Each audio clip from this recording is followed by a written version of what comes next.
wajib pajak. Nah, tentunya nggak ada dampaknya ya, nggak ada sama sekali dampaknya. Ini hanya mengubah tadinya kalau urusan-urusan pajak itu pakai NPWP. Nantinya nggak perlu NPWP, cukup nomor NIK-nya aja. Ya, dampaknya apa? Dompet wajib pajak akan semakin tipis karena tidak perlu bawa-bawa kartu NPWP. Ya, kartu NPWP itu saya buka rahasia teman-teman, nggak ada gunanya. Kartu NPWP itu nggak ada gunanya, nggak bisa digesek kok. Yang penting itu nomornya, ya, nomornya sebenarnya. Jadi kadang ini tolong dong cetakin kartu NPWP saya udah buluk nih. Saya kadang bercanda itu nggak perlu kalau kamu hafal nomornya nggak perlu itu bercanda. Ya, efeknya bagi wajib pajak ya tentu memudahkan, nggak perlu ingat-ingat banyak nomor, nggak perlu bawa-bawa banyak nomor, nggak perlu fotokopi lagi kartu NPWP-nya. Itu saja Bu. Bisa di TTP. Iya. Baik, terima kasih Pak Timon. Berarti nanti tinggal mengaktifkan NIK-nya dan otomatis akan menjadi NPWP. Seperti itu ya Pak ya. Nah, nanti tinggal bertahap saja menunggu kapan itu sudah terrealisasi secara 100%. Seperti itu. Nah baik, saya juga ada satu pertanyaan lagi Pak dari Sofyan. Sepertinya dia pelaku UMKM nih Pak. Jadi Sofyan ini menanyakan bagaimana sih kita DJP sendiri itu menyadarkan pelaku UMKM untuk membayarkan pajaknya, apalagi setelah pandemi kemarin 2021 itu kan tidak kita pungkiri banyak sekali UMKM yang bisa dikatakan mulai mulai gulung tikar, mulai mulai tidak berjalan lagi. Nah itu bagaimana akhirnya menyadarkan UMKM untuk kembali giat membayar pajaknya di tahun 2022 ini? Ini pertanyaannya bagus sekali ya. Jadi membangun kesadaran pajak memang tidak mudah. Ya, itu perlu berbagai strategi, termasuk juga acara pagi ini saya kira bagian yang sangat penting membangun kesadaran pajak. Nanti tadi Mas Ade Sopyan ini setelah paham juga bisa memberi pemahaman. Nah, bagaimana menyadarkan? Pertama, tentunya dengan Undang-Undang HPP ini kan tadi ada batasan tertentu yang tidak kena pajak untuk UMKM. Sebelumnya nggak lihat omsetnya berapa, semua dipajakin. Ya, 0,5% itu, mohon maaf, mbok jamu juga itu bayar pajak itu 0,5%. Tapi sekarang dengan Undang-Undang HPP ini ditentukan, jangan semuanya dong, yang 500 juta ke bawah itu nggak usah bayar pajak. 500 juta kalau bagi 12 kira-kira 40-an juta ya, 40-an sekian juta sebulan. Itu nggak perlu bayar pajak. Nah, strateginya gimana yang sudah lewat itu? Bagaimana kita sadarkan? Nah, pertama ya tentu kita menyadarkan bahwa negara kita ini ditopang oleh pajak. Ya, 70%-nya oleh pajak. Kalau nggak ada pajak mau kemana? Kalau kita nggak mampu ngumpulin pajak sebanyak itu, nutup pengeluaran dari mana? Dari utang. Ya, dari utang. Nah, tentunya utang ini kan kita hindarilah karena diwarisin ke anak cucu. Ya. Kemudian menyadarkan kedua gimana? Nah, selama pandemi kemarin 2020 sampai 2021 UMKM itu dibantu oleh pemerintah dalam berbagai mekanisme. Ya, baik bantuan modalnya, kalau dia masuk masyarakat berpenghasilan rendah dia dikasih bansos, kemudian pajaknya juga ditanggung oleh pemerintah. Nah, tentunya kesadarannya kita bangun setelah pulih, setelah sudah usahanya sudah jalan. Nah, sekarang saatnya kembali berkontribusi membayar pajak untuk ya membantu yang tidak mampu. Nah, seperti membayar kembalilah yang tadi kemarin dibantu oleh negara, ya sekarang sudah mampu, sudah bisa dibayar lagi gitu. Ya baik, terima kasih. Jadi sebenarnya kalau tanpa kita sadari itu sebenarnya tahun kemarin itu UMKM memang sudah banyak dibantu oleh DJP, tapi mungkin memang tidak begitu terlihat. Jadi kayak seperti ngerasa kok sepertinya DJP tidak membantu gitu. Padahal sebenarnya DJP sudah membantu banyak di tahun 2021. Nah, semoga nanti di tahun 2022 ketika perekonomian sudah membaik, UMKM juga semakin giat untuk membayar pajaknya. Begitu ya Pak Timon ya. Iya. Baik, ini pertanyaan terakhir dari Lara Regita, Pak Timon. Jadi terkait dengan amnesti pajak atau tadi PPS ya. Nah, Lara Regita itu menanyakan dampak dari tax amnesty itu apa untuk wajib pajak. Jadi keuntungannya tax amnesty itu apa, Pak? Dari Ya, Lara jadi Regita. Monggo silakan, Pak Timon. memang tadi program PPS itu banyak yang nyebut tax amnesty jilid 2, tetapi sebenarnya dia Ya, bukan tax amnesty ya. Tetapi memang ada yang bersinggungan dengan tax amnesty kemarin ketika yang pertama itu. Manfaatnya apa? Pertama ya, ketika orang ngikut tax amnesty kemarin, kalau dia sudah benar ya nggak apa-apa. Tetapi misalnya masih juga ada yang kelupaan, dia lupa lapor ya, dia lupa ikutkan di tax amnesty, itu didenda 200% dendanya. Nah, kalau itu diterapkan sementara kita lagi susah, lagi pandemi ini, tentunya memberatkan bagi wajib pajak, sehingga dikasihlah kesempatan, oke kita kasih 6 bulan, tidak akan dikenakan sanksi 200% tadi, tetapi cukup membayar pajak 6, 8, atau 11%, tergantung hartanya itu di mana dan niatnya. Ya, jadi jauh sekali bedanya. Tadi harus bayar pajak 30% ditambah denda 20% dengan hanya membayar 6%, 8%, atau 11%. Kemudian untuk PPS yang satunya lagi, kan PPS ini ada 2 ya, yang tadi untuk peserta tax amnesty, kemudian yang satunya lagi yang untuk aset yang belum dilapor 2016 sampai 2020, kalau wajib pajaknya ikut itu, manfaatnya dia tidak akan diperiksa untuk tahun pajak 16 sampai 20. Tidak akan diperiksa, kemudian tentunya data-data baik tadi yang dari kebijakan pertama ataupun kebijakan kedua, data-data itu tidak akan digunakan untuk tindak pidana untuk penyelidikan ya. Yang tadi jadi misalnya ada aset yang asalnya dari tindak pidana ya, kemudian dia lapor. Itu yang dia laporkan ke DJP tidak akan dipakai sebagai sarana untuk menuntut dia pidana. Nah, tidak ya, itu menjadi rahasianya DJP. Lain soal kalau penegak hukum tahu dari jalur yang lain, tetapi bukan dari laporan PPS-nya. Ya, seperti itu manfaatnya. Oke, baik. Terima kasih. Terima kasih untuk Pak Timon untuk jawaban. Jadi sebenarnya kayak apa ya? Mungkin terlalu banyak yang menyebutkan tax amnesty, tapi padahal sebenarnya tidak mirip. Ya, tidak bisa dibilang ini tax amnesty juga ya, Pak ya. Seperti itu ya, Pak. Nah, Ya, ini ternyata masih ada kesempatan lagi untuk satu pertanyaan karena iya. terlalu Ini saya banyak lihat yang banyak sekali tertarik untuk pertanyaan menarik, bertanya. Bu, sebenarnya nih. Banyak sekali Saya, pertanyaan menarik sampai iya. Ada bingung waktu untuk nggak, Bu? memilih 5 yang menit mana saya ya. jawab semua ini. Iya, makanya ini kita juga memilih pertanyaannya. Nah, Oke. saya menarik dari menarik membaca pertanyaan dari Iputu Andre dari STKIP Agama Hindu Amlapura. Mana ini ya? Baru dengar Amlapura saya. itu di Nah, di Bali sini ya? pertanyaannya adalah mungkin di Bali ya, Pak ya. Ya. Pertanyaannya itu adalah baru-baru ini saya membaca berita terkait dengan telah disahkannya Undang-Undang Harmonisasi Peraturan Perpajakan atau Undang-Undang HPP. Berdasarkan berita-berita yang saya baca, Undang-Undang HPP itu merevisi beberapa ketentuan dalam aturan pajak yang sebelumnya sudah ada. Pertanyaannya adalah bagaimana cara memahami Undang-Undang HPP tersebut? Apakah dengan berlakunya Undang-Undang HPP tersebut lantas Undang-Undang Pajak yang sebelumnya yang sudah ada menjadi tidak berlaku lagi? Seperti itu Iya, Pak ini Timon bagus dari sekali ya pertanyaannya. itu tuh Ya, dari Amlapura Bali Karangasem ternyata Pak, ya.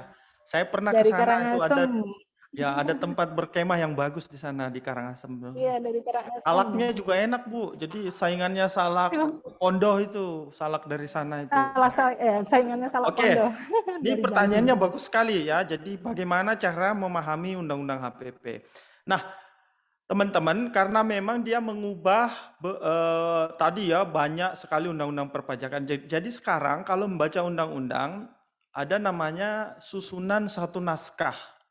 Yang susunan satu naskah itu adalah susunan undang-undang sesuai dengan perubahannya terakhir. Jadi bukan berarti tadi misalnya undang-undang pajak penghasilan itu menjadi tidak berlaku dengan adanya undang-undang HPP, tidak. Yang eh, yang direvisi itu akan bunyinya jadi berbeda. Jadi nanti ketika membaca undang-undang PPH misalnya di tarif, nah itu sudah membacanya eh, sebagaimana telah diubah terakhir, sebagaimana telah beberapa kali diubah terakhir dengan Undang-Undang Nomor 7 2021 ya, atau Undang-Undang HPP ini ya. Jadi bagian yang diubah aja yang berubah. Selebihnya ya tetap. Jadi membacanya itu harus dengan format namanya susunan satu naskah. Ya, jadi undang-undang itu kan sudah beberapa kali diubah. Ya, nanti disandingkan yang finalnya seperti apa, yaitu namanya susunan satu naskah. Begitu kira-kira, Bu.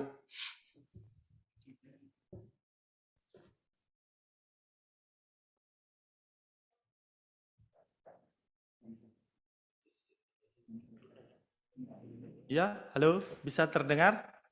Putuskah?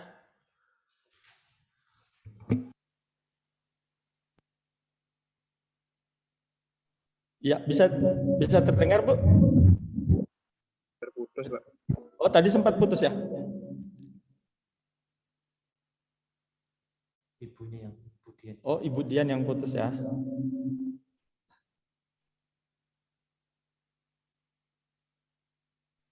Ya baik, mohon maaf sepertinya tadi sedikit ada gangguan di internet Pak Timon. Kita sambung lagi.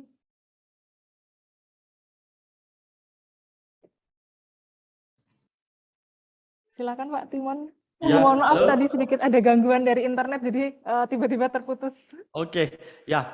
Jadi saya tegaskan lagi, membacanya dengan format susunan satu naskah ya. Jadi disandingkan yang mana yang masih tetap, mana berubah, ya itu kemudian itu dibacanya dalam satu susunan. Jadi jangan ini undang-undangnya, tetapi dikompilasi ya, dikompilasi.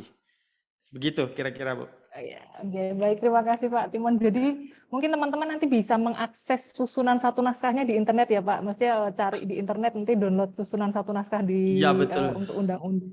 Itu pasti nanti ada. Nah, nanti untuk mempermudah itu bisa langsung baca di susunan satu naskah tersebut ya. Begitu ya Pak Timon ya. Iya. Oke, baik. Sepertinya waktunya juga sudah mau habis Pak Timon. Jadi sayang sekali Iya, kita tidak padahal bisa ini banyak sekali pertanyaan menarik ya di padahal chat banyak ini. sekali pertanyaan-pertanyaan menarik sekali. Mungkin Bapak juga Iya. bisa membaca dan dari berbagai pertanyaan. Tapi sayang sekali memang waktunya sudah dibatasi dan sangat terbatas.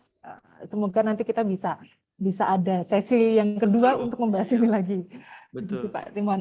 Baik, sebelum mengakhiri sesi yang pertama, Pak Timon, izinkan saya mewakilkan teman-teman panitia untuk memberikan sertifikat untuk Bapak Timon karena sebagai bentuk ucapan terima kasih kami, Bapak Timon sudah bersedia menjadi pembicara di webinar pajak kita pada pagi hari ini. Nah, kita akan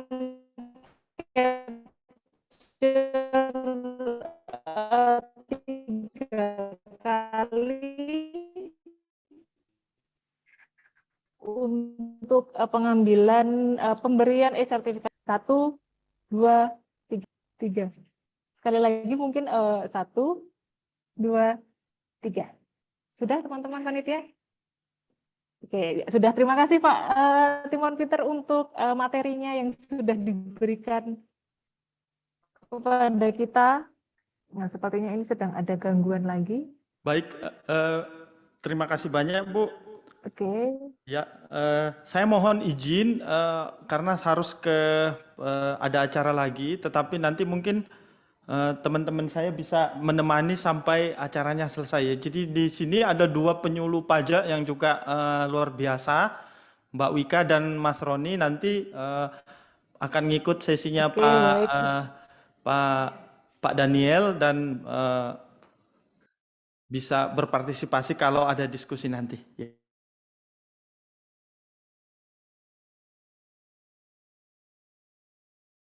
Terima kasih.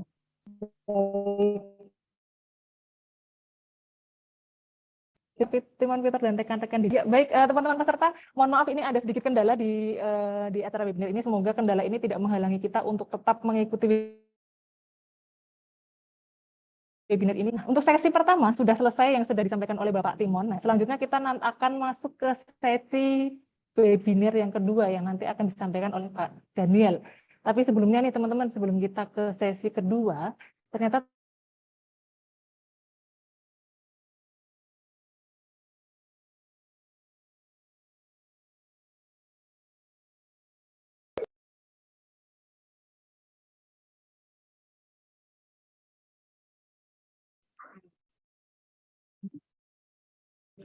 baik, kita menyambung lagi. Ini memang sedikit bermain-main dengan sinyal sepertinya.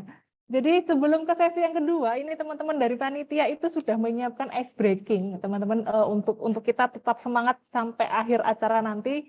Jadi ice breaking-nya pasti menjadi menjadi ice breaking sehingga kita tetap fokus hingga akhir nanti. Baik, untuk ice breaking-nya saya kembalikan ke teman-teman MC kita, Kak Yuliana dan Kak Maria, silahkan. Terima kasih Bu Dia. Oke nih, udah selesai juga, ada tanya jawab, ternyata banyak banget ya yang tanya-tanya ya. Oke deh. Oke, sambil kita merefresh lagi otak kita mau main-main nih pakai quiz. Sama ada di sana tuh nanti ada beberapa soal. Yang pertama juga soal yang tentang materi pajak ya, betul tentunya. Terus sama tentang konsentrasi ya. Oke deh. Tadi mohon maaf ya teman-teman, akhir bulan. Tenang aja untuk nanti kuisnya, kita nanti akan ada hadiah sebesar apa Pak? 110.000 rupiah teman-teman semua. Dan tenang aja, ini dalam bentuk pulsa ya Kak, bisa dipakai nanti biar kita mencet. Iya. Mencet siapa Kak? Siapa aja. Ya, oke deh, tanpa berlama-lama teman-teman, ya langsung aja kalian bisa akses link kuisnya yang ada di kolom chat. Dan jangan lupa kalian semua kalau misalkan mau join pakai username nama asli kalian ya. Kan nanti kalau misalkan kalian menang nih bisa langsung klaim aja ke semua panitia, ke beberapa panitia di sini. Soalnya kalau misalkan nggak nama asli nggak bisa nih informasi lain. Ya deh, yuk langsung aja yuk teman-teman semua yang mau hadiah nih 150.000 rupiah dalam bentuk pulsa ya Kak, untuk 3 orang pemenang. Oke deh, yuk kita tungguin yuk. 5 menit aja ya Kak, kita tunggu ya Kak. 5 menit dari sekarang, yuk teman-teman join. Username-nya jangan lupa pakai nama asli kalian teman-teman. Oke deh, ayo. Ini belum ada yang join nih. Atau sinyalnya kita lagi yang error. Gimana ini? Ayo. Kita tunggu nih Kak, kita tunggu sambil ngapain ya Kak? Nyanyi mungkin Kak? Kamu mau nyanyi? Kakaknya. Kayaknya lebih bagusan kamu soalnya. Enggak. Makan kopi kok.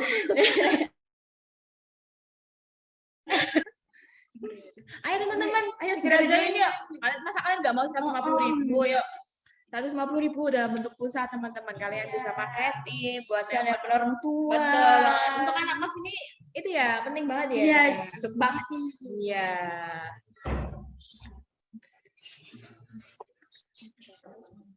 Yuk teman-teman. Nah ini udah ada nih link kuisnya, kuisis nih. Yang ikutin webinar kemarin itu juga kan kita ada kuis juga ya sama ini. Kita mau main kuis-kuisan nih. Yuk teman-teman yuk. Silakan join yuk. Silakan join pakai linknya itu yang ada di kolom chat. Jangan lupa pakai nama asli kalian. Langsung underscore institut kalian juga boleh. Oke? Yuk langsung aja. Jangan sampai ketinggalan uang 150.000. Uang 150.000 pulsa. Uang lagi. Pulsa ya teman-teman ya 150.000. Yuk, join yuk. Yuk.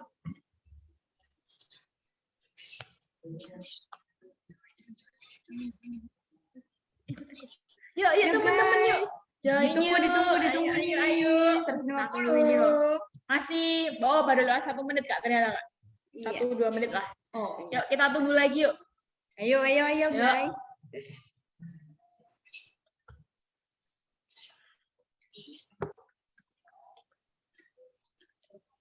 Mari teman-teman yuk join yuk. Kita mau join. Kamu mau ikut join nggak Kak Surya? Mau sih, Mau kan ya? pulsa. Iya pulsa ya. Saya pengen ikut join ya, tapi nggak punya kuota, jadi nggak usah ikut aja. Tapi Begitu ini, ya? iya. Ayo teman-teman, jangan sampai ketinggalan nih 150.000 loh nih. Join. Total hadiah 150.000 dalam bentuk pulsa. Oh, sudah ada yang join ternyata. Ada banyak. Ada berapa Kak? Ada berapa yang join? Sudah ada. 1, 3, 2. Oh, sudah banyak banget. Banyak banget ya. Ini Kak Masinal nih. Ya, tenang aja. Ini koneksinya lagi Kak. Iya. Kalau aku punya kuota ini tak tetringi. Iya. Kominfo 2-nya siapa atau ini? Ya, ayo guys. Sudah ada yang join nih. Tinggal berapa menit Kak? Sekarang udah 140. Oh, 140. Wah, banyak sekali nih. Kapan lagi kita mau nyampe 5.000 ini? Iya. Besok Besok. Padahal yang ini cuma 200 nih. Oke. Kita tunggu lagi. 100. 1 menit lagi maksudnya. 1 menit lagi ya teman-teman ya. Yuk yang belum join yuk. Join. Pulsa. Yuk. Ini kakak kapan ya? Udah 150 Kak. Wah, 150. Oke. Ternyata pada pengen tidak pulsa ya. 150. Chat siapa? Ayo. Chat siapa? Ayo, siapa yo? Oke, mungkin kakak panitia bisa akses ulang lagi nih ya. Nge-refresh, jadi fresh. Iya. Oke, yuk. Udah 150. Sambil menunggu kakak panitia juga, kita juga menungguin kalian nih yang Wis, masih mau join. bentar Oke, lagi. sudah bisa. Lah, jadi mulai. 3, 2, 1. Oke. Teman-teman, untuk mendapatkan poinnya ini kalian harus lebih cepat sama tepat ya. Karena kalau misalnya kalian cuma bener aja tapi kurang cepat, nanti kalian kalah saingan poin nih. Benar. Yuk. Wah, yang pertama ini siapa Kak? Sapriando. Oke. Dia memimpin. Wah, salib. Langsung ke salib. Oke. Ini kayak kita yang main bola ya. Iya. Supporter ya. Ya, disalip lagi. Wah, salib lagi. Gunawan yang pertama ini. Gunawan. Itu tipis banget ya Kak, 110 poin. Ayo teman-teman, jangan sampai salah. Karena nanti kalau kalian yang mendengarkan, mencatat juga tentang materi tadi, pastinya bisa menjawab dengan benar dan cepat ya. Ada Esther Mita Indrasari ini. Wah, yang pertama. Yo, Jangan-jangan yang nomor pertama cuma yang ini tahu jawabannya. Iya. Ya, saya tahu jawabannya nih. Ayo semangat guys. Wah, parah. Oke, ayo. Disalip. Claudia mungkin bisa menyalip Esther Mita ini. Iya. Ayo 300 poin lagi. Ayo. Nah, mari. Kita beri waktu berapa menit Kak ini? Berapa ya? 5 menit, 3 menit lagi ya? Oke, 3 menit lagi teman-teman. Lagi masih ke Esther Mita. Ayo. Wah, tersalip ya. Sudah tersalip. Wah, Esther Mita apakah bisa menandingi lagi Claudia? Ayo. Ayo. Oke. Esther Mita saat ini 9.000 poin. Oke. Sri Dewi apakah bisa menyalip Esther Mita? Wah, Esther Dewi bisa menyalip. Ayo Esther Mita. Wah, sudah terakhir ya? Oke, ayo lagi. Sri Dewi, oke. Mbak Tiar mulai ingin mensalip. Dia lagi ya. Sri Dewi lagi. Wah, Mbak sangat tipis ya. Ayo. Jalanmu, Af. Ini nama siapa? Oh, Kevin Bahtiar nih. Naik lagi. Ayo Sri Dewi, salip. Oke. Apakah bisa? Wah. Dia langsung tergeser ya tempatnya ya oleh Sri Veralita nih. Namanya susah ini ya. Iya. Waduh, ayo teman-teman yang belum selesai nih. Iya, ayo. Harus cepat. Apakah bisa langsung menyalip Esther Mita lagi? Siapa tahu yang paling bawah jadi langsung ke atas. Oke. Ya, sebentar lagi. Ayo. 1 menit lagi ya Kak ini ya Kak. Bentar Kak. Nah. Oke, kita tunggu lagi. Kita tunggu dulu ya Kak. 5, 4, 3, 2, 1.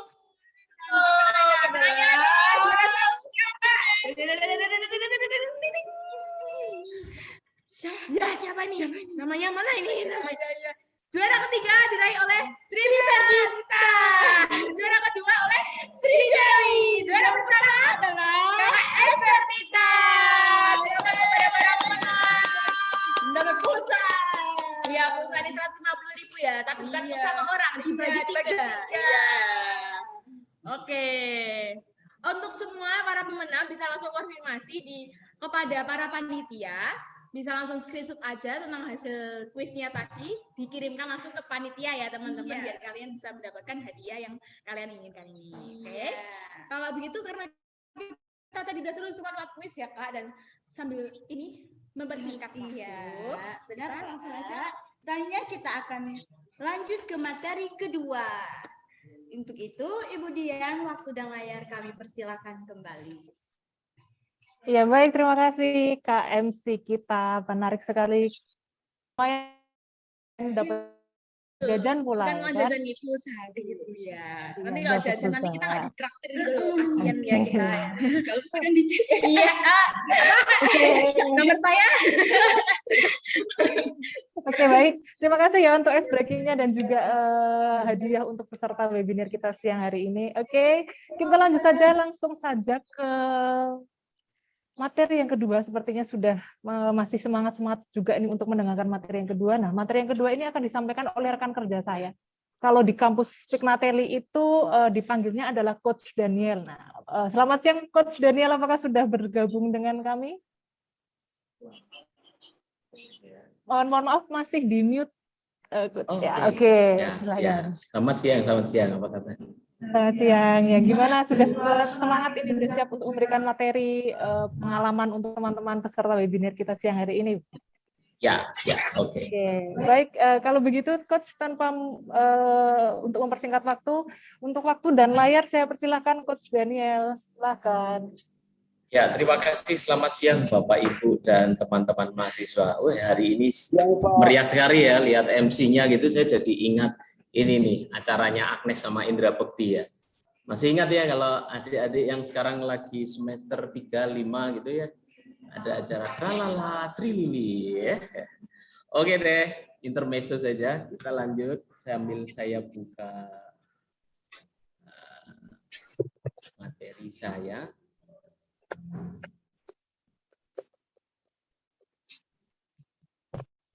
Nah, ada hal yang menarik kemarin sebelum kita ke materi, Bapak Ibu dan teman-teman semua ya.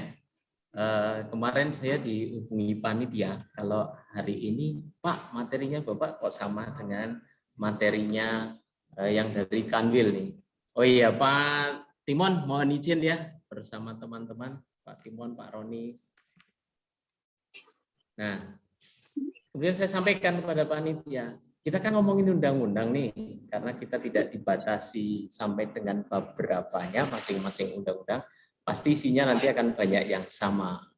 Dan kemudian kan sumbernya kan pasti dari satu hal, karena undang-undang kan berlakunya nasional. Nah, mungkin ini sih masukan aja, lain kali akan lebih bagus ketika dengan materi yang sama, dengan pembicara yang berbeda, dengan shifting session begitu, itu dibagikan karena undang-undang ini kan terdiri dari beberapa klaster. Jadi mungkin masing-masing bicara membicarakan klaster yang berbeda. Jadi kenapa ini harus saya sampaikan, karena setelah ini dilanjutkan dibuka ke slide-slide berikutnya banyak yang kembar nih ya, jangan yang punya Pak Timon karena dari satu source nih ya. Tapi it's okay lah kita mencari sesuatu yang sifatnya saling komplementer ya. Baik Bapak Ibu, kita lanjutkan. Oke. Nah, ini sistematika pasti sama karena sistematika undang-undang tidak mungkin berbeda ya. Kita skip aja, nanti beberapa hal yang sifatnya yang sudah disampaikan oleh pembicara yang lebih dahulu tidak akan saya bahas ulang ya. Asas tujuan lingkup tadi sudah disampaikan secara jelas oleh beliau Pak Timon. Kemudian, nah kita ketentuan umum perpajakan babnya pasti sama.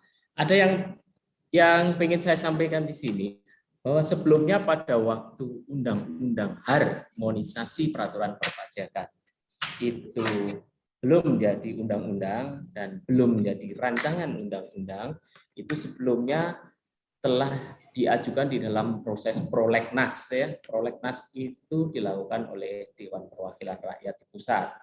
Nah, pada waktu maju ke prolegnas sebetulnya ini bukan RUU HPP.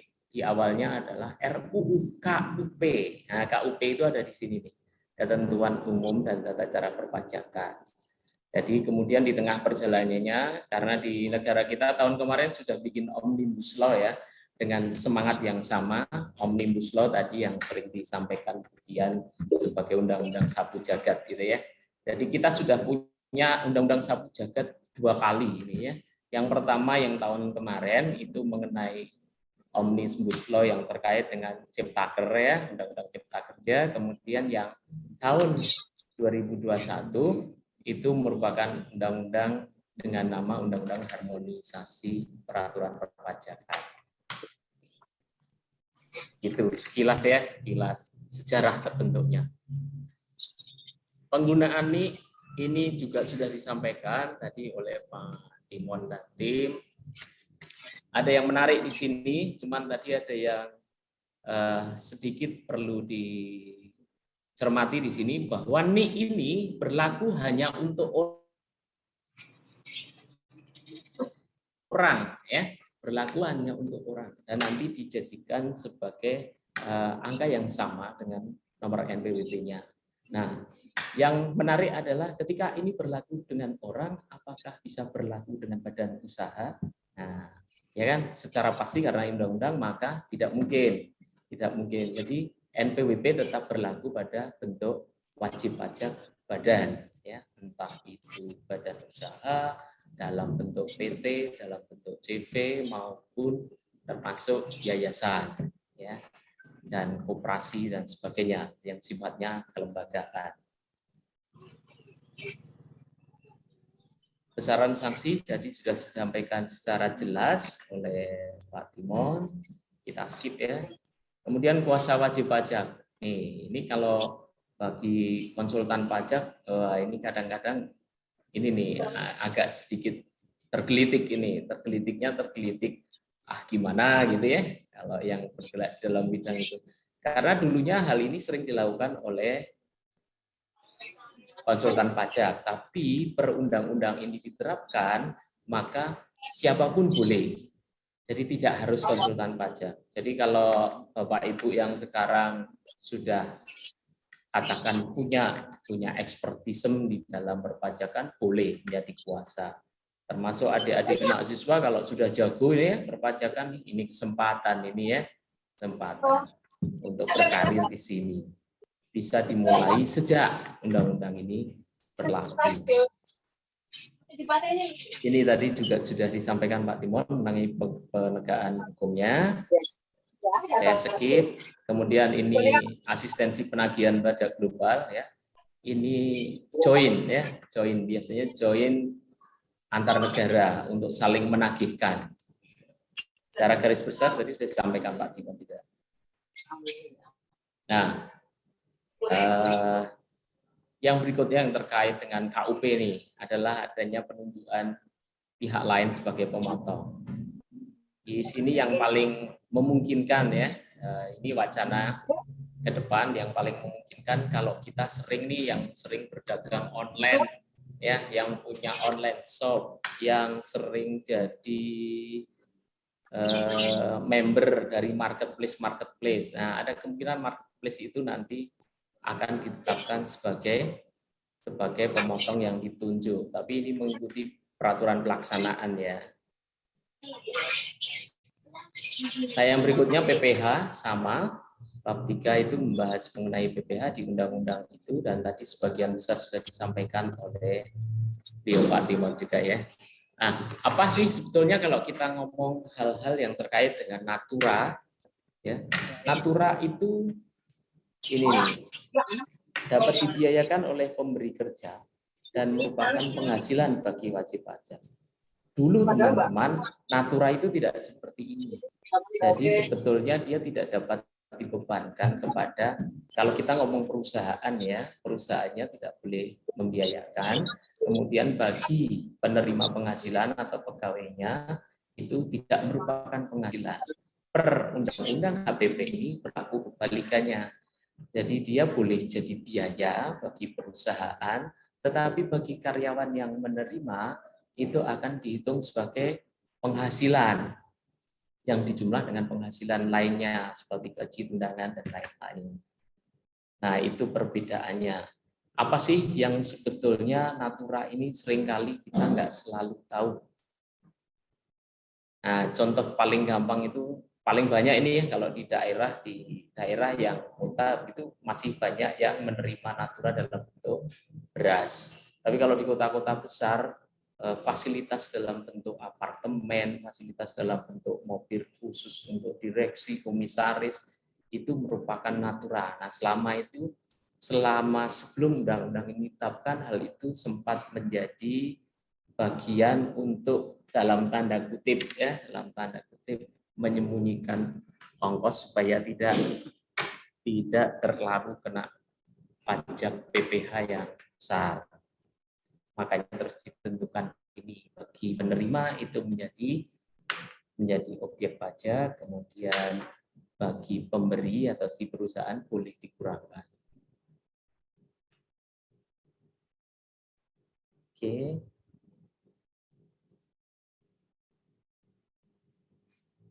Nah, ini tarif mengenai PPh orang pribadi. Ya. PPh orang pribadi tarifnya seperti yang sudah disampaikan oleh Pak Timon tadi. Jadi perbedaan yang paling utama di undang-undang yang baru, ya ini UU PPh. Ini sebelah kanan adalah UU HPP. HPP. Kalau yang sering dengar HPP yang belajar akuntansi, jangan keliru dengan singkatan harga pokok penjualan ya. Ini adalah harmonisasi peraturan pajak. Apa yang berbeda di situ? Ini nih. Adalah pada bracketnya, bracket atau lapisan ya. Kalau dulu lapisannya dari 0 sampai dengan 50 juta itu 5%. Sekarang kalau Anda bergaji 60 juta ke bawah itu murni 5% ya, 5%. Kemudian di lapisan terbawahnya bertambah dulu dari 4. Yang menarik adalah PTKP-nya tidak berubah. Jadi tidak ada penambahan penghasilan tidak kena pajak. Tapi penghasilan tidak kena pajaknya tetap. Ya. Ini lapisan yang sama. Nah, ada ilustrasi sedikit. Ya. Jadi kita bisa melihat perbedaan kenapa peraturan itu saat dirubah menjadi dari UU PPh ke UU HPP yang sekarang dan berlaku untuk lapisan PPh orang pribadi atau perorangan. Kita coba bandingkan di sini, kalau kita lihat dengan penghasilan sebulan 5 juta, kemudian setahun, ini disetahunkan ya kali 12, menjadi 60 juta, kemudian PTKP-nya kan tetap nih, PTKP tetap sebesar 54 juta, ini adalah ilustrasi dengan status ini nih. Ini status orang pribadinya. Ya, status orang pribadinya tidak kawin, tanggungannya 0. Ya, itu sebesarannya 54 juta. Berapa penghasilan kena pajaknya? Penghasilan kena pajaknya adalah 60 dikurangi 54 jadi 6 juta. Kalau kita berlaku undang-undang yang kemarin, Anda akan kena 5% kali penghasilan kena pajak. Besarnya 300.000. Kalau UU HPP ketemunya adalah angka yang sama dengan lapisan dengan penghasilan yang sedang atau 5 juta, maka Anda akan ketemu dengan besarnya pajak penghasilan yang sama. Hal ini akan berubah saat kita memperhitungkan penghasilan orang itu angkanya lebih tinggi dari 5 juta. Sebagai contoh di sini ada 9 juta, ada 10 juta, kita masih pakai status orangnya tidak kawin 0. Atau biasanya ini orang pribadi yang putri atau yang wanita, kemudian sudah menikah dan punya anak, suaminya bekerja, nah semua tanggungan ikut anak, kemudian para pekerja atau pegawai yang wanita ini terhitungnya dengan status TK0 ini. Ini sebagai ilustrasi saja. Apa perbedaannya di situ? Maka di sini akan kelihatan nih, kalau yang 9 juta, saat kita pakai undang-undang pajak penghasilan, maka dia akan kena 2 lapis. Lihat, di sini ada lapisan 5%, di sini ada 15%. Tetapi kalau kita saat menggunakan undang-undang HPP, maka dia akan terkena hanya 1 lapis. Nah, disinilah sebetulnya letak 60 juta tadi. Ya, saat undang-undang PPh itu berlaku, maka undang-undang itu berlaku di maksimal 50 juta untuk lapisan pertama. Nah, karena ini angka pajak penghasilannya 54 juta yang dikenai, maka yang kena di saat diberlakukannya undang-undang HPP, dia hanya kena 1 lapis. Ini perbedaan secara real ya. Secara real. Terus berikutnya ini ke penghasilan yang lebih tinggi. Oke, next.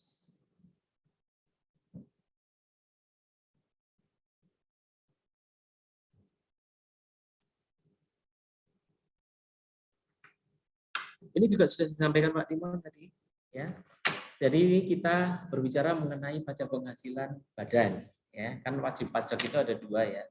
Jadi terutama buat adik-adik, bukan buat para praktisi ini. Kalau yang semester 1 sampai 3 mungkin ya belum mendapatkan pelajaran perpajakan dari para dosennya. Nah, ini begini. Karena ada wajib pajak orang pribadi, ada wajib pajak yang badan.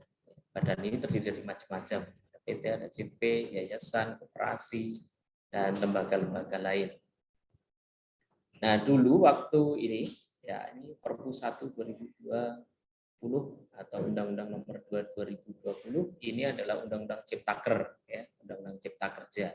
Itu sudah ditetapkan bahwa untuk tahun 2022 itu pajaknya tahun ini mestinya 20%.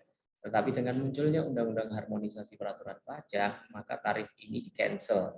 Ya, yang berlaku adalah tetap 22% seperti tahun kemarin. Ini dengan reason bahwa tarif ini adalah relatif setara dengan negara lain. Ini slide yang sama. Ya.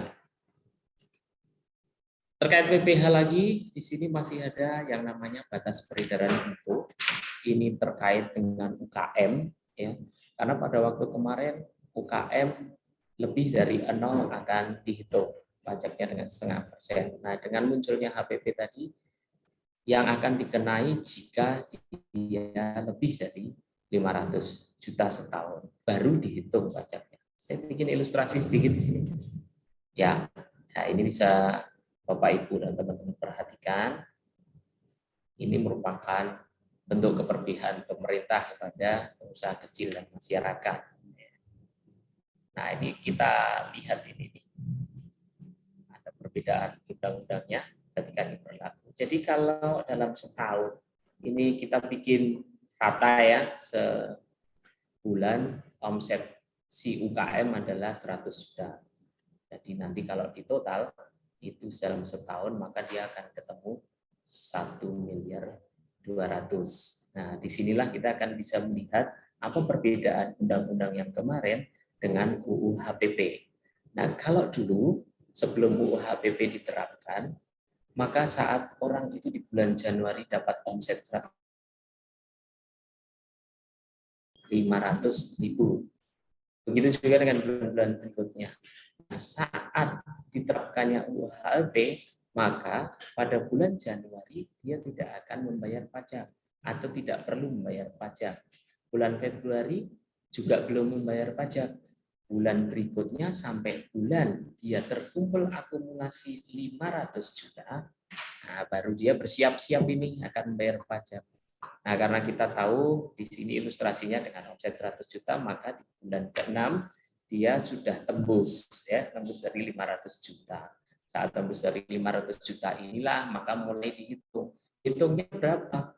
Berarti 600 juta dikurangi 500 juta yang tidak kena pajak. Berarti yang dikenai pajak berapa? Omset 600 juta yang dikenai pajak cuma 100 juta. Pajaknya berapa? 0,5%. Pajaknya 0,5% jumlahnya berarti 500.000. Begitu seterusnya ya sampai bulan-bulan berikutnya sampai dengan akhir tahun dijumlah, kemudian akan terhitung berapa pajaknya. Di materi ini dapat selisih ya di belakang saya itu ya kalau di layar ya jadi kelihatan selisihnya berapa ini 500 kali 12 itu 6 juta, kemudian di sini 7 kali 500 akan ketemu 3,5. Maka selisihnya akan didapat 2,5 juta. Kalau bagi UKM ini ya ngirit kan ya, ngirit lumayan kan ya kalau UKM ya, dari 6 juta turun menjadi 3,5, ngirit 2,5 juta ya, bisa buat ini nih gaji mahasiswa magang ini ya. Oke, nah, kita masuk ke PPN. PPN judulnya sama, kemudian ini tadi juga sudah dibahas oleh Pak Timon. Di sini ada tingginya tax expenditure ya. Ini potensi loss, sebetulnya potensi loss sehingga tidak bisa menghasilkan pemasukan pajak ya bagi pemerintah. Kemudian atas dasar itu salah satunya dilakukan perubahan atas Undang-Undang PPN ke dalam HPP. Ini beberapa hal yang ada pada pasal-pasal UHPP yang bisa kita lihat bahwa ada barang hasil tambang. Ini sebelumnya merupakan PKP. PKP apa saudara? Ya, PKP kalau yang belum pernah kuliah perpajakan mungkin nggak begitu tahu. PKP itu adalah barang kena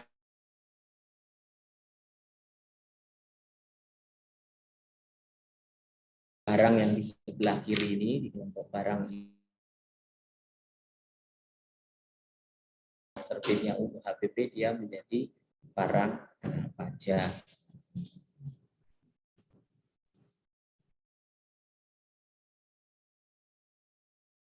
Kalau ini JKP, sekarang JKP. JKP itu adalah jasa kena pajak. Nah, yang di sebelah kiri ini kelompok jasa yang sebelum Undang-Undang HPP, maka dia merupakan jasa yang tidak kena pajak atau non jasa kena pajak. Berapa itu akan berubah ya. Jasa pelayanan medis kemarin dibebaskan dari PPN, tidak dikenai PPN, sekarang merupakan jasa yang kena pajak. Perbankan, kemudian asuransi yang sebelumnya merupakan jasa yang tidak kena pajak sekarang menjadi kena pajak. Kecuali ini ya. Ini masih tetap statusnya jasa keagamaan, ibadah, khotbah, dakwah, keagamaan yang terkait dengan keagamaan merupakan jasa non kena pajak. Per Undang-Undang HPP dia akan berubah menjadi jasa kena pajak. Nah, ini para pengelola perguruan tinggi mulai harus perhatian ini dalam hal-hal ini ya. Ini beberapa yang masih mendapat fasilitas terkait dengan PPN.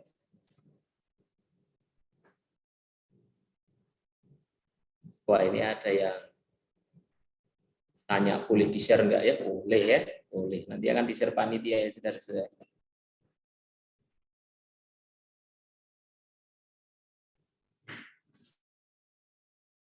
Nah, PPN ini kalau di dalam praktek, nah, tarifnya akan bergerak.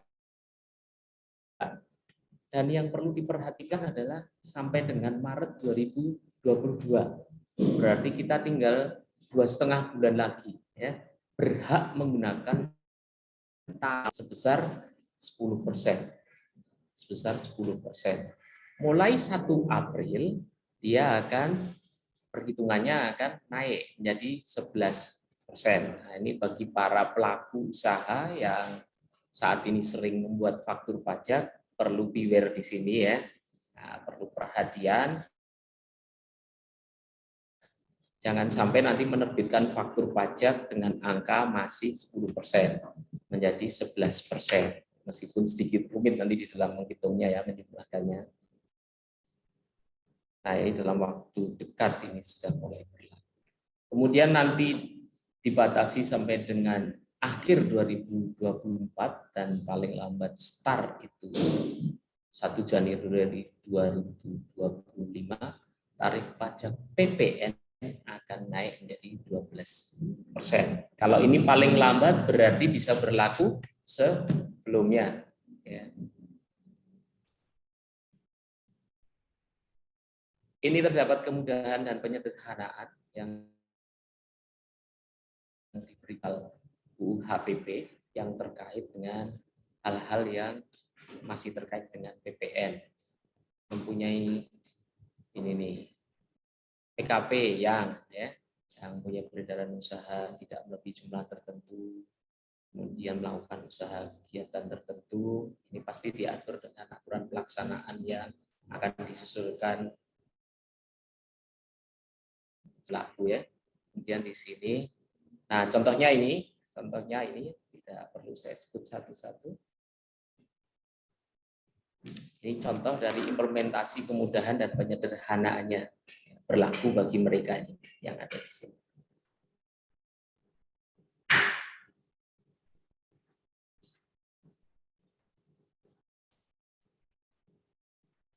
Berikutnya adalah pengungkapan program pengungkapan sukarela. Program pengungkapan sukarela ini yang sering didengung-dengungkan sebagai teks amnesti jilid 2. Ya. Program ini dilaksanakan selama 6 bulan sampai pertengahan tahun ini. Nah, ada yang menarik, Bapak, Ibu, dan teman-teman mahasiswa, apa yang menarik di sini sih? Yang menarik adalah di sana ada 2 kebijakan. Dan itu kalau praktisi melihatnya begini nih. Siapa yang boleh ikut?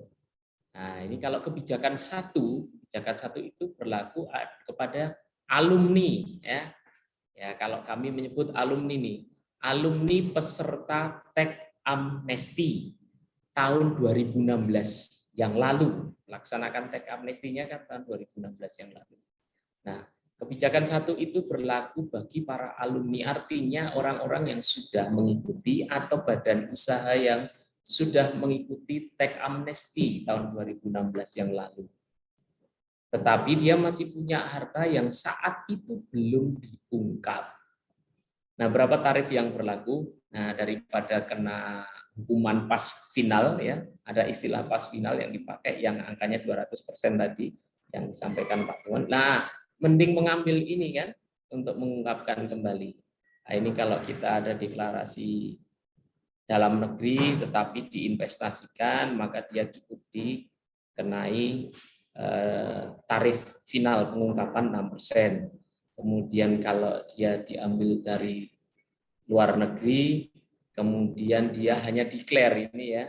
Jadi saya menyatakan bahwa saya punya apartemen 1 miliar, tetapi saya tidak memperhitungkan investasi ke bagian-bagian yang di bawah ini, maka dia akan dikenai tarif 8%.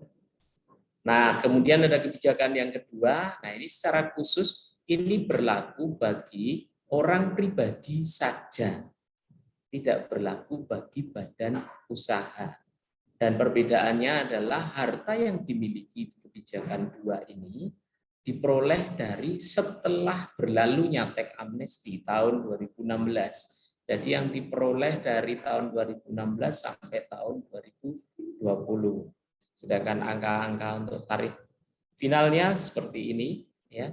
Ini sama jika Anda declare kemudian diinvestasikan di dalam negeri atau direpatriasi ya, harta dari luar negerinya ke dalam negeri Indonesia, ya cukup dikenai tarif final 12%. Kemudian kalau dia declare saja, tapi di sini kalau luar negeri ada repatriasi tetap ya, dikenai 14.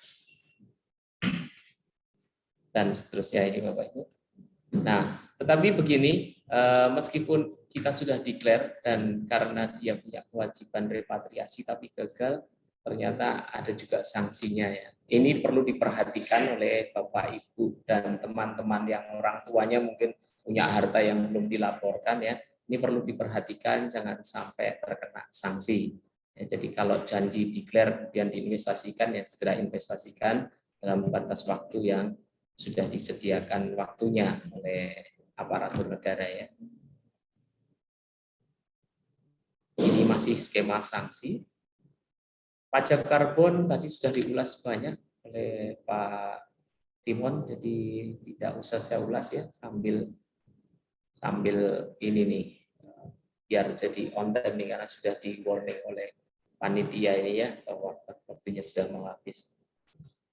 Ya, saya pikir cukup itu Bapak Ibu dan teman-teman sekalian. Kita akan lanjutkan dengan tanya jawab lagi mungkin ya. Dan waktu dan tempat saya serahkan kembali kepada Ibu Dian sebagai moderator. Terima kasih. Selamat siang. Baik, terima kasih Pak Coach Daniel ya, kita bilang Coach Daniel untuk materi yang kedua ini semakin memperjelas dari yang tadi disampaikan oleh Bapak Timon. Nah ini Coach sudah ada beberapa pertanyaan nih yang masuk ke kolom chat untuk materi dari Coach Daniel sendiri. Saya mengambil satu pertanyaan dari Alfonsius yang menanyakan bahwa ketika tarif pajak itu tinggi, apakah akan menjamin bahwa negara Indonesia itu akan lebih maju? Menurut Coach itu gimana dengan pertanyaan seperti itu? Kayaknya pertanyaannya kayak keren ada jaminan sekali gitu ini ya. Jadi kalau tarifnya tinggi, jaminannya negaranya akan maju gitu. Itu gimana Coach? Gini ya, ini saya mestinya nggak berani jawab ini, mestinya yang jawab Pak Timon ini, karena yang menjadi aparatur pemerintahnya Pak Timon ini ya. Pak Timon mungkin kalau masih join bisa Pak Timon lebih pasti sepertinya sudah ya. Baik. Ya kita ini kan bicaranya logika kenegaraan aja. Ketika kita melihat pembangunan seperti saat ini, kira-kira kan kita tahu bahwa kita membutuhkan dana banyak di dalam membangun ya. Tapi ini saya disclaimer ini pendapat saya pribadi ya, pendapat saya pribadi, bukan mewakili yang seharusnya berpendapat. Ya. Jadi kalau kita tahu bahwa dana pembangunan kita itu memang APBN-nya meningkat, secara logis pasti proses yang sedang dijalankan melalui UU HPP ini pasti akan terjadi, karena ini menjadi salah satu solusi di pemerintah mestinya ya. Tapi kalau keterjaminannya ya itu walau alam ya, hanya Tuhan yang tahu ya. Gitu ya Pak. Dari Alfonsius. Alfonsius. Iya, jadi mungkin lebih ke yang penting kita taat membayar pajak gitu pasti juga menjadi salah satu faktor untuk menjamin negara kita maju ya Pak. Jadi sebagai warga negara yang baik juga harus membayar pajaknya dengan baik dan juga tepat waktu begitu ya Pak.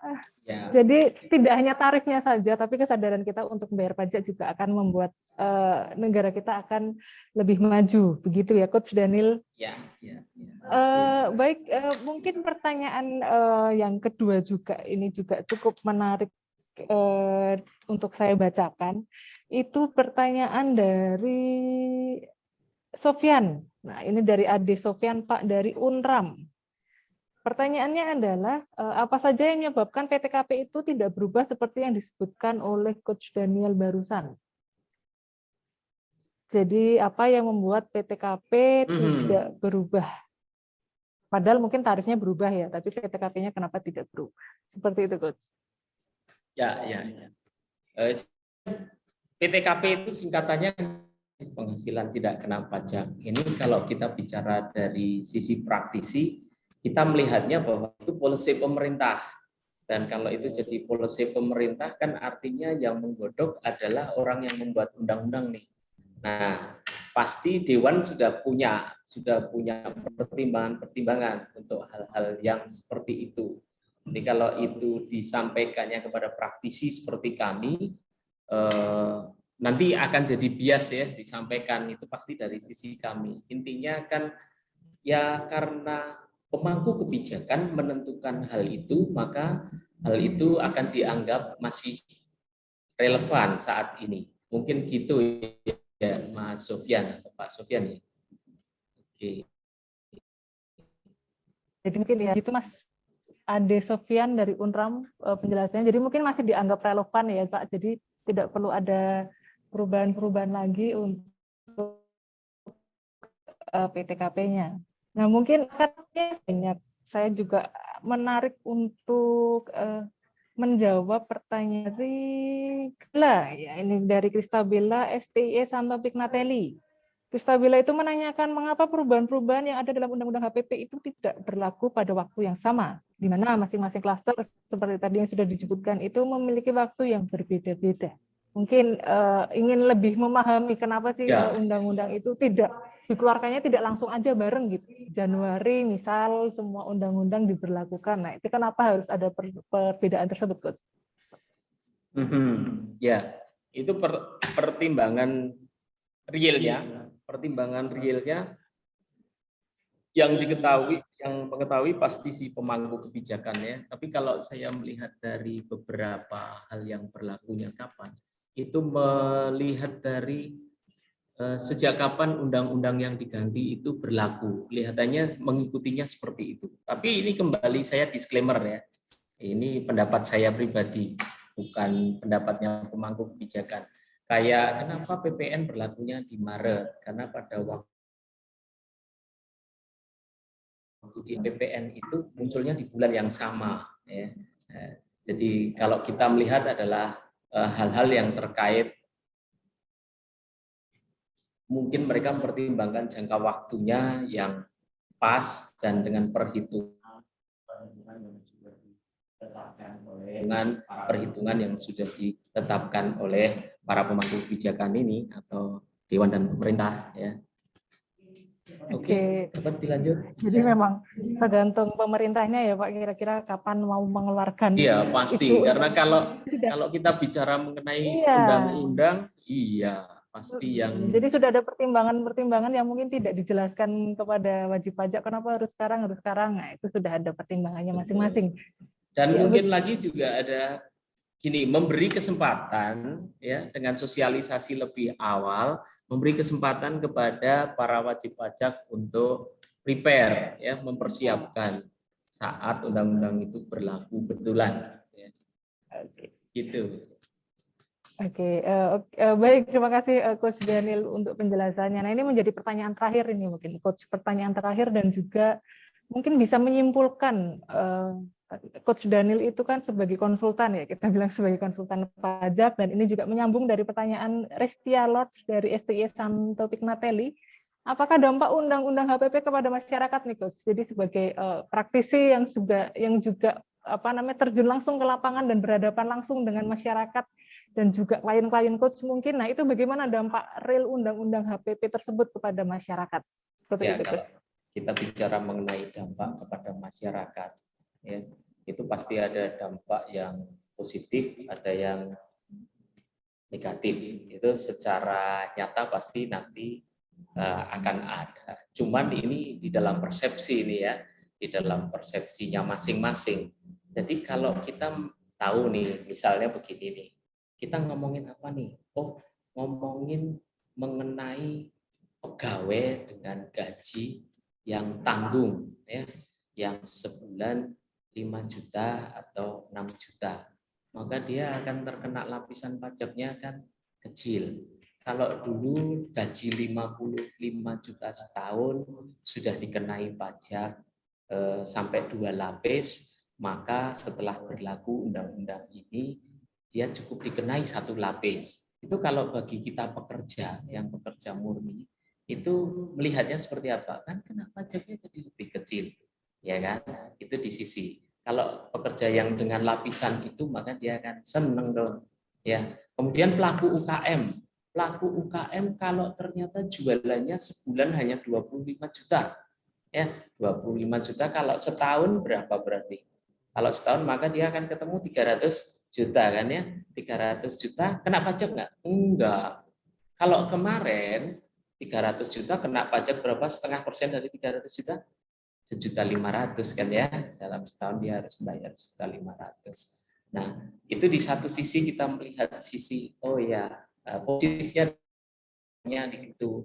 Kemudian kalau kita melihat para pengusaha kena pajak nih, kalau pengusaha kena pajak kemarin dia jualan 1 miliar, dia kena pajak berhutangnya 100 miliar ya, 100 juta sebelum dikurangi pajak masukan, atau pembelian dia, maka dia akan kena segitu. Kalau nanti per Maret berlaku, ya per 1 April berlaku, maka saat penjualan bulan April dia akan kenanya lebih tinggi. Ya, pengusahanya yang kena pajak jadi punya utang pajak lebih tinggi, naik 1% kan ya. Nah, sama-sama dikalikan dari nilai 1M, kemarin dia bayarnya cukup 100 juta, terutang pajak terutangnya, kemudian setelah undang-undang ini berlaku, dia akan menjadi 110 juta. Ya pasti ada implikasi positif, negatif, baik, buruk, senang, tidak senang, ya, happy, nggak happy. Tapi hari ini kita mesti happy tuh, kayak MC-MC-nya itu ya, tiap kali nongol di layar happy terus ya. Ya mungkin nama mereka happy gitu ya. Iya. Sama mereka happy Maria ya. Happy dan Happy ya. Ya gitu dia. Oke, baik. Terima kasih Coach untuk penjelasannya. Nah, nampaknya ini Coach, masih banyak pertanyaan lagi yang menarik. Wes, Masih ada. kalau mau Ternyata live masih boleh ada. aja, silahkan mereka Iya. open mic aja. Iya, open mic gitu ya. Iya. Jadi ini mungkin menjadi pertanyaan yang konsultan banget nih Coach, dari Alif Habib UD Pratama ya, kalau UD Pratama. Nah, di sini Pak Alif menanyakan bahwa ada harta di tahun 2016 sampai tahun 2020 berupa tabungan di bank yang merupakan hasil dari gaji selama bekerja yang telah dipotong PPh 21. Dan atas bunga tabungan telah dipotong PPh bunga pasal 4 ayat 2 final. Nah, apakah perlu nih ikut PPS, skema-skema PPS, atau hanya perlu kebetulan SPT tahun 2016 sampai 2020 saja? Mohon Coach, mungkin bisa dijelaskan. Ini pribadi atau badan usaha ini yang perlu dilihat? Nah, mungkin bisa penanya. Ya, mungkin langsung kalau ke bagaimana, ke badan bagaimana? Mungkin langsung gitu aja kali ya, Coach. Dari Alif Habib, UD Pratama.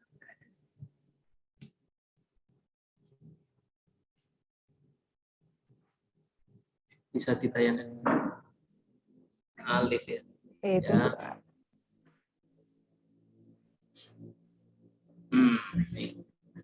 Oke. Ada harta 2016 sampai 20 ya. Hartanya jelas munculnya di tahun itu ya. Nah, yang perlu diketahui itu yang boleh mengikuti PPS itu hanya orang pribadinya. Jadi kalau ini badan usaha entah CV jelas tidak bisa diikutkan. Tapi kalau ini adalah orang pribadi, misalnya Pak Alif sendiri yang punya tabungan ini dan tabungannya pribadi dan ini merupakan hasil akumulasi pekerja. Pertanyaannya pada saat PT SPT punya sudah pernah dilaporkan atau belum? Kalau dengan logika yang sudah, maka nggak perlu, pasti dijawab nggak perlu karena sudah pernah dilaporkan di SPT sebelumnya. Kalau ternyata belum, nah karena ini murni dari hasil gaji ya, murni dari hasil gaji dan sudah dipotong PPh, logikanya kan Bapak sudah dipotong PPh ini oleh perusahaan, sudah dapat bukti potong A1, kemudian mestinya kan pada tahun-tahun itu Bapak melaporkan SPT PPh, orang pribadinya sudah dilampiri dengan PPh 21. Jadi logikanya mestinya Bapak dapat potongan bukti potong PPh 21 pada tahun dia dipotong atau memperoleh potongan dari perusahaannya, tahun itu juga kan Bapak sudah lapor. Kalau yang seperti ini tidak perlu mengikuti PPS, karena otomatis di SPT-nya sudah berjalan seperti normalnya harus dilaporkan. Kecuali tiba-tiba dapat 2019-2030 tabungannya membengkak. Ya, ternyata Bapak adalah investor atau dapat penghasilan dari hal apa. Nah, kalau ini menurut saya supaya lebih nyaman nih Pak tidurnya ya, lebih nyaman, ikutilah kalau yang seperti itu ya. Iya, gitu ya Pak Alif ya. Ya, baik, terima kasih Coach Daniel untuk penjelasannya. Begitu Pak Alif, semoga penjelasannya membantu Pak Alif untuk lebih memahami tentang apa yang harus dilakukan terkait dengan harta Pak Alif yang ada di bank tersebut. Baik, karena waktunya sudah habis, sudah mau habis, dengan sangat terpaksa kami menutup sesi pertanyaan untuk webinar yang kedua ini, materi yang kedua ini yang disampaikan oleh mengakhiri webinar pada sesi yang kedua ini. Coach Daniel, izinkan saya mewakili teman-teman panitia mengucapkan terima kasih kepada Coach Daniel atas kesediaannya sudah menjadi pembicara di webinar pajak pada siang hari ini. Sama-sama, apalagi buat teman saya yang satu ini. Apa sih yang tidak buat Bagnatelli ya? Iya. Kami juga akan memberikan sertifikat kepada Coach Daniel untuk bentuk terima kasih kami kepada Coach Daniel. Panitia bisa disiap. Nah, izinkan kami untuk mengambil capture dari layar ini, Coach, 3 kali capture. Nanti saya hitung 1 sampai 3 untuk saya ambilkan fotonya. Baik, kita 1, 2, 3. 1, 2, 3. Oke, 1, 2, 3. Oke, baik, cukup. Terima kasih untuk diberikan. Semoga materi yang diberikan bermanfaat untuk teman-teman peserta webinar kita pada siang hari ini. Baik, terima kasih Coach. Menarik sekali teman-teman tentunya untuk webinar kita pada siang hari ini tentang Undang-Undang Harmonisasi Perpajakan. Nah, semoga dengan adanya materi dari Kanwil DCP dan juga Coach Daniel ini semakin membuka wawasan kita terkait dengan Undang-Undang Perpajakan itu sendiri. Nah, semoga apa yang sudah disampaikan tadi bermanfaat untuk kita dan juga kita nanti akan ada kesempatan lagi untuk webinar-webinar selanjutnya mengupas lebih banyak tentang perpajakan. Nah, baik Bapak Ibu, mengingat waktunya juga sudah habis, kami selaku panitia dan juga penyelenggara webinar ini mengucapkan terima kasih pada Bapak Ibu dan peserta webinar yang sudah mengikuti webinar ini hingga akhir acaranya. Dari saya selaku moderator, mohon maaf jika selama memandu diskusi ini masih ada banyak-banyak kesalahan dan juga banyak-banyak kata yang kurang berkenan. Semoga di webinar selanjutnya akan berjalan lebih baik lagi. Mohon maaf juga untuk beberapa pertanyaan yang belum sempat kami bacakan karena memang keterbatasan waktu. Semoga di lain waktu kita akan mengadakan webinar dengan waktu yang lebih panjang, sehingga waktu diskusi untuk pembacaan pertanyaan juga akan semakin lebih banyak lagi. Baik, kalau begitu untuk waktu mengakhiri acara webinar pada siang hari ini, saya serahkan kembali webinar kali ini kepada MC kita, Kak Maria dan Kak Yuliani. Silakan Kak Maria dan Kak Yuliani, terima kasih. Nah, terima kasih Bu Dian. Terima kasih Bu Dian yang sudah memimpin jalannya webinar tentang show tadi. Nah, sebelum kita mengakhiri webinar hari ini, dimohon peserta untuk segera daftar ulang dulu ya di link absensi dan evaluasi yang ada di kolom chat untuk kita data sertifikatnya. Dimohon para peserta dapat mengisi link tersebut dengan benar dan tepat. Betul banget, karena link ini nanti akan jadi sertifikat ya untuk kalian semua. Dan link ini juga akan ditutup 15 menit dari sekarang ya teman-teman. Jadi jangan sampai terlewat. Karena kita di panitia nih nggak bakal menerima berbagai alasan apapun dari kalian yang belum ngisi link tersebut ya teman-teman. Iya, oke deh. Baik, akhirnya kita sudah sampai di ujung acara webinar nih Kak. Iya Kak. Sebelumnya kami mengucapkan terima kasih kepada Bapak Timon Peter dan Coach Daniel atas waktu dan materinya yang sudah membuka kesempatan kepada para mahasiswa dan pelajar untuk mendapatkan ilmu, kisah, dan pengalaman langsung dari narasumber yang telah berpengalaman dalam bidangnya. Semoga kedepannya kita diberi kesuksesan dan kesehatan selalu. Amin. By the way, ini bebas Kak. Buat kalian juga yang beruntung mendapatkan hadiah, bakalan kami infokan di Instastory @bem.sce.pignatelia. Jadi buat kalian semua harus stay tune terus dan pantengin terus tuh IG ya. Netun. Baik, sebelum kita akhiri webinar kuliah umum siang hari ini, marilah kita tutup dengan berdoa. Untuk itu, Kak Nola, kami persilahkan. Terima kasih kawan atas waktunya. Baik teman-teman, sebelum kita mengakhiri kegiatan webinar pada siang hari ini, izinkan saya memimpin doa secara Katolik. Yang lain bisa menyesuaikan. Marilah kita berdoa dalam nama Bapa, Putra, Roh Kudus. Yesus Kristus, syukuran berterima kasih kami aturkan kepadamu, karena atas berkat dan rahmat-Mu kami dapat mengikuti kegiatan webinar ini dari awal hingga akhir.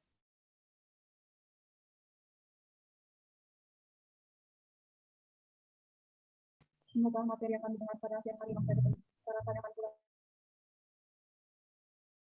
Tuhan, kiranya Engkau selalu menemani hari ini, esok, dan sepanjang segala masa. Amin. Dalam Bapa, Putra, Roh Kudus. Amin. Doa selesai, waktu dan layak saya kembali. Baik, terima kasih Kak Nola untuk doanya dan terima kasih banyak juga kepada seluruh peserta webinar kuliah umum perpajakan dengan tema Mengenal dan mengupas lebih lanjut Undang-Undang Harmonisasi Peraturan Perpajakan. Semoga melalui webinar ini dapat bermanfaat bagi kita semua ya. Kami dari panitia juga meminta tindakan baik disengaja maupun tidak disengaja. Iya, betul banget. Dan baiklah, saya Maria Chandra Augusta dan partner saya Yuliani Santosa Mahendrawati. kami pamit undur diri. Selamat siang dan salam sehat sejahtera. Sampai jumpa di webinar yang akan datang. Bye-bye.